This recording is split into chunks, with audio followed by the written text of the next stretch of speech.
In 2014, cybersecurity experts were alerted to a cyber attack on one of the biggest Russian banks. However, no one could have guessed that they had discovered the largest attack on financial institutions ever uncovered. This incident involved the security breaches of hundreds of financial organizations and the theft of over $1 billion. This heist is known as Carbanak. It is a hacker group. Their targets are major banks located in many countries. Their robbery plan involved an unbelievable method. The planned heist amount was $1 billion. This is one of the biggest and most astonishing cyber attacks the world has ever seen. Imagine you manage to steal over $1 billion and, instead of disappearing, you keep stealing until you get caught. We simply call the group Carbanak. In 2014, an employee of the Kaspersky company located in Russia received a midnight phone call. The caller was an employee of one of Russia's biggest banks. He was so paranoid that he didn't even dare to explain what was happening over the phone. He was overly afraid that his phone might be tapped and his emails hacked. The bank employee insisted that a meeting be held as soon as possible. From the outside, it seemed utterly absurd. A company receives a phone call late at night, and the caller is panicked throughout the conversation. After a while, although everything appeared normal, they encountered a dangerous incident. The bank's domain controller was sending crucial data to unknown servers in China. If you don't know, we simply call the domain controller the domain. It is the most important server of any business.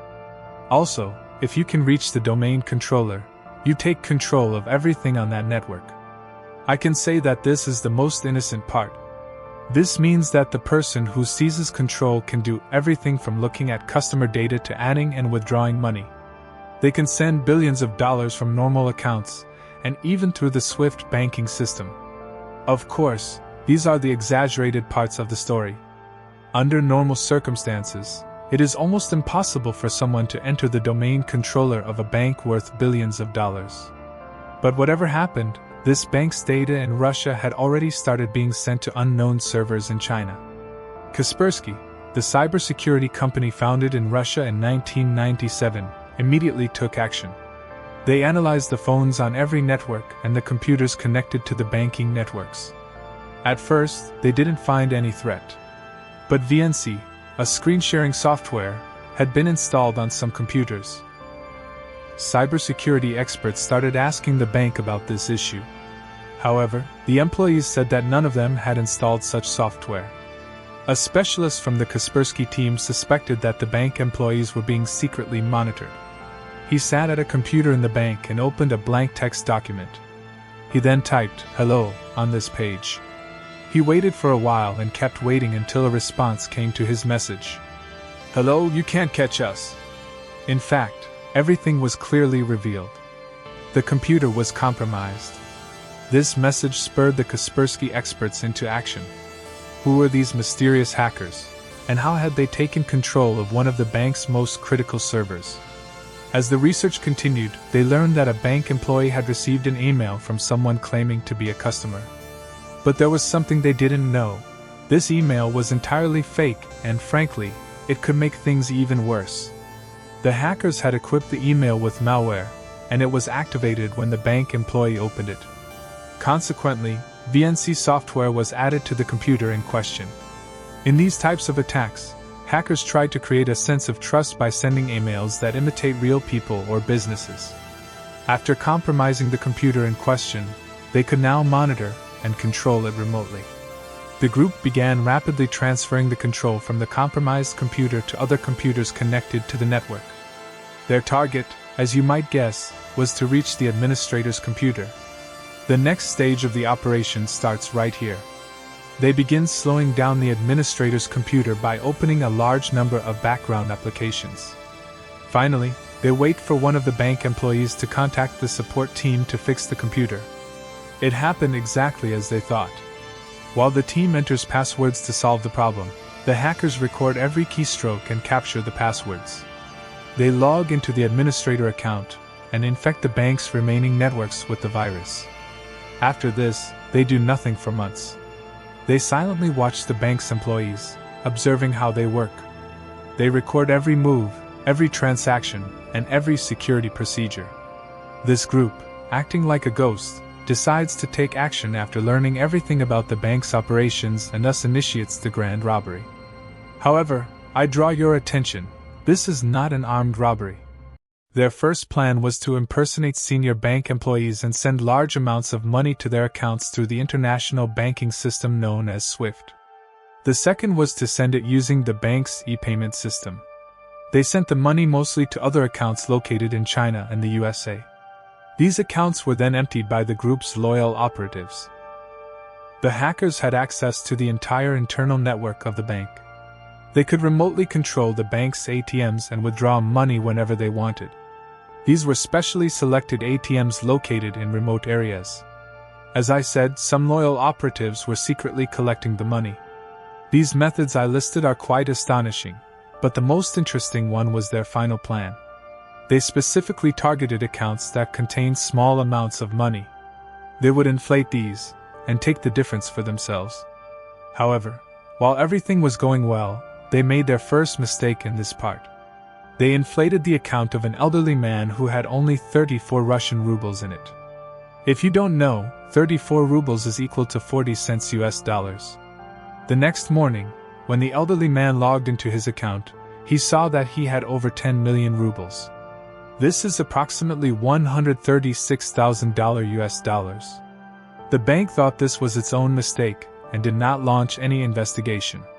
They managed to steal a total of 9 million US dollars and left no trace. A few weeks later, Yevgeny Kaspersky, CEO of Kaspersky, attended a cybersecurity conference in Singapore. He wanted to share his experiences with the Carbanak group there. While at the conference, he encountered something unexpected and learned that the attack was not an isolated incident. Meanwhile, Europol, the European Union law enforcement agency, was aware of similar attacks on banks in Europe. Following this, Europol and Kaspersky decided to join forces with the banks targeted by Carbanak, different cybersecurity specialists, and some experts from other intelligence agencies. They then established the Joint Cybercrime Task Force known as JCT and took action to catch the Carbanak group. Initially, no clues about the group were found. However, a Kaspersky employee found a small bug in Carbanak's code. To fix this bug, the specialists needed to send a message to Carbanak's command and control server. But no one knew the physical or digital address of the Carbanak server. This meant that the Kaspersky team had to scan the entire internet and send this request to every server connected to the internet. The goal was to eventually receive the expected response from the correct server. After a rigorous 2-day search, they got exactly what they wanted. The Carbanak command and control server responded. The specialists immediately moved and managed to pinpoint the server's location. The server was in the Netherlands, a country with the best IT infrastructure in Europe and the second strongest internet connection in the world. The Dutch police quickly organized an operation and invited the experts for an examination. Some analyses performed on the server revealed the terrifying true scale of the Carbanak operation. The attacks were not limited to banks in Europe and Russia. They were targeting almost the entire world, from China, Bangladesh, India, and other Asian countries to Africa and even the USA. Before anyone even realized it, the Carbanak group had infiltrated hundreds of financial institutions and stolen over 700 million US dollars. Following this incident, the investigation took a much more serious turn. The JCT task force began collaborating with many international intelligence institutions like the FBI, CIA, and intelligence agencies of Romania, Russia, and Moldova. As the specialists got closer to the group, the hackers suddenly disappeared. However, after a few months of silence, they returned and gave themselves away by making a big mistake. Taiwan. While the Carbanak cybercrime gang continued its operations, 2 inexperienced members were about to cause huge trouble for the group. The 2 people you see on the screen were withdrawing money from hacked ATMs when a Taiwanese local came up to the bank to withdraw their own money. When the Taiwanese person approached, the 2 members panicked and quickly fled the scene. However, what they left behind was quite dreadful. They had forgotten exactly 60,000 Taiwan dollars in the ATM. The strange behavior of the 2 members, Their sudden departure, and the thousands of dollars left in the ATM strongly drew the attention of the Taiwanese person who arrived. He immediately called the police and reported the situation. The Taiwanese police quickly reviewed the ATM's security cameras and realized that something was wrong. They moved with incredible speed, and before the criminals even understood what was happening, the incident became countrywide news. But this was still nothing. What made matters worse was that the Taiwanese police assigned over 500 officers to review all the camera footage. They examined every moment, every frame, and every image one by one, and finally managed to find the addresses of the two suspects. The swift and successful operation of the Taiwanese police allowed them to identify the identities of 22 suspects. Most of the suspects were of Russian and Eastern European origin. 19 of the 22 suspects had managed to flee Taiwan. However, the remaining 3 were still in the country and attempting to escape with millions of dollars in cash. The Carbanak group was, to be frank, in a major crisis. One of the suspects in the country, the alleged leader of the operation, Latvian Andres Peregidovs, went to a mountainous area near Donghu Park in Taipei. He hid 2 bags full of cash and then moved to the Ilan region. Meanwhile, the other 2 remaining members of the gang stayed in Taipei. They decided to hide the money they stole in the luggage lockers at the Taipei train station. However, 2 men arriving from Eastern Europe went to the station just a few hours later, took the bags, and returned to their hotel. What they didn't know was that the Taiwanese police were watching them through all the cameras. When the 2 men arrived at the hotel, they left their bags and decided to eat at the hotel's restaurant. It was exactly at this moment that the police moved with a perfectly coordinated operation and arrested the 2 men. Even more interestingly, Andres Peregidovs was also caught on the same day.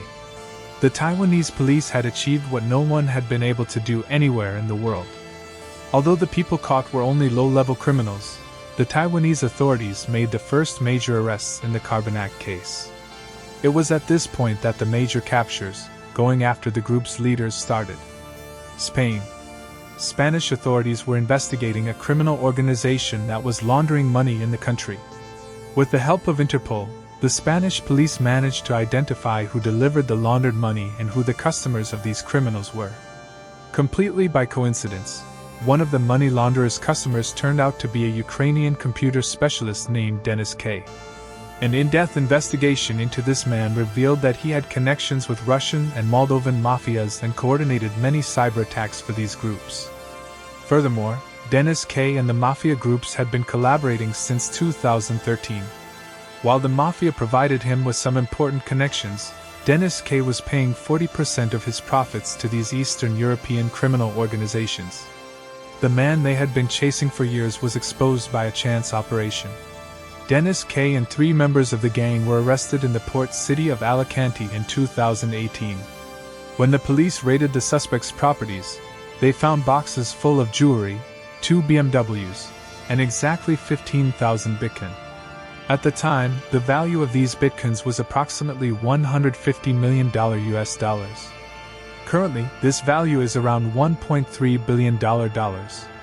The estimated $1 billion US dollars that was stolen was never found. Although Dennis K. is considered the leader of the group, Kaspersky believes that many more people are involved.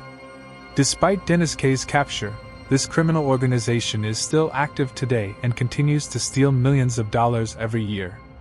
The operation named Carbanak is only a small part of their activities. They continue their cyber operations today using several aliases such as T7, Joker Stash, Cobalt Spider, and many more. Moreover, no system or measure that can prevent this has been found yet. Their ultimate goal was to steal as much money as possible, and they largely accomplished that. The criminal cyber gang has stolen as much as $1 billion from over 100 financial institutions over the past 2 years. The gang, which has been dubbed Carbanak. The U.S. is under cyber attack as federal officials warn that a likely Russian-based hack has penetrated deep into U.S. national security infrastructure. The breach is widespread, and there are growing concerns tonight about what may come next. The first bank reported that over 70 million NT dollars was withdrawn illegally. The withdrawals were made in both Taipei and Taichung across 34 ATMs and 20 branches.